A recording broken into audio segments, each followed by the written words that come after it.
everybody, welcome to Altitude University. Today we're going to be talking about the new regulations regarding operating our unmanned aircraft over people.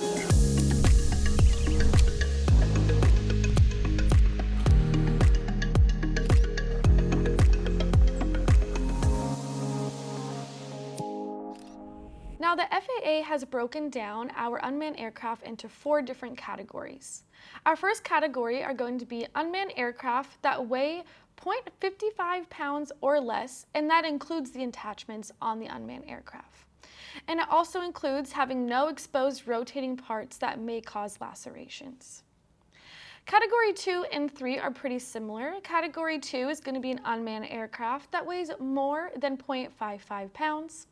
Now, this unmanned aircraft may not cause injury equal to or more than 11 foot-pounds of kinetic energy upon impact. And it may also not have any exposed rotating parts that could cause lacerations.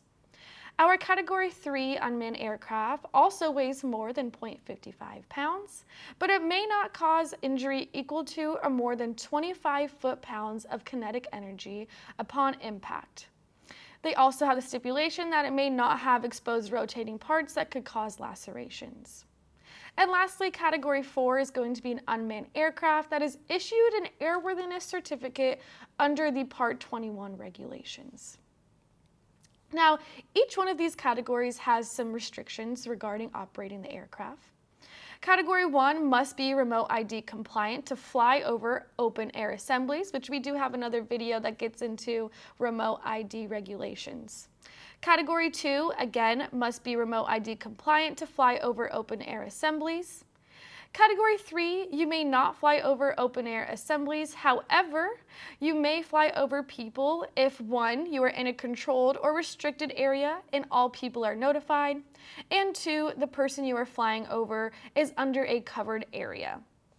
For Category 4 operations, you must be remote ID compliant to fly over open air assemblies, and you must have that airworthiness certificate. So to get into these definitions that the FAA uses regarding sustained flight in open air assembly, we've gone ahead and taken the definition straight from the FAA. So operations over human beings or an open air assembly, they define what sustained flight means. So sustained flight over an open air assembly includes hovering above the heads of persons gathered in an open air assembly.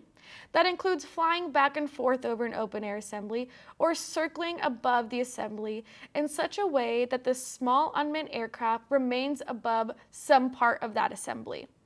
Sustained flight over an open air assembly of people does not include a brief one-time transiting over a portion of the assembled gathering where the flight is unrelated to the assembly. So what exactly is an open air assembly? The FAA has gone ahead and taken a case-by-case approach to this definition. However, they do offer us some examples of what may be considered an open air assembly and what may not be. So some of those items that may be an open air assembly include concerts, parades, protests, political rallies, community festivals, or parks and beaches during certain events. Some examples that might not be considered an open air assembly would be individual persons or families exiting a shopping center, athletes participating in friendly sports in an open area without spectators, individuals or small groups taking leisure in a park or on a bench, or individuals walking or riding a bike along a bike path. So while they don't give us a clear definition, they do offer us some examples so that we can make those safe decisions moving forward in operating our unmanned aircraft. Let's get into some of the questions that we might see on our Part 107 written regarding this new regulation. Which category of small unmanned aircraft must have an airworthiness certificate issued by the FAA?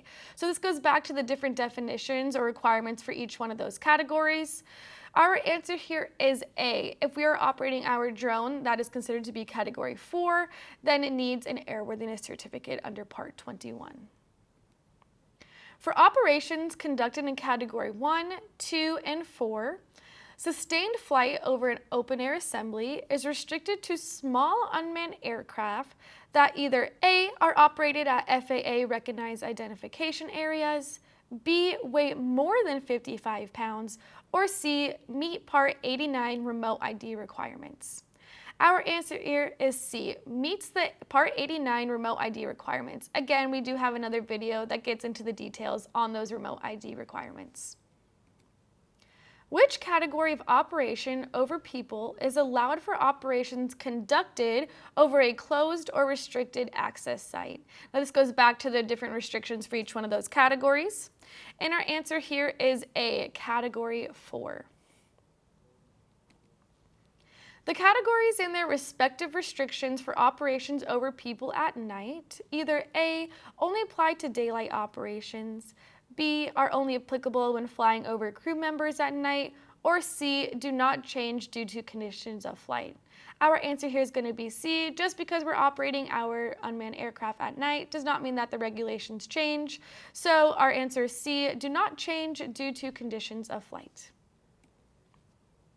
For Category 3 operations over people, the small unmanned aircraft must not cause injury equivalent to or greater than the impact of A, 25 foot-pounds of kinetic energy, B, 15 foot-pounds of kinetic energy, or C, 11 foot-pounds of kinetic energy. Now this term is used for both Category 2 and 3.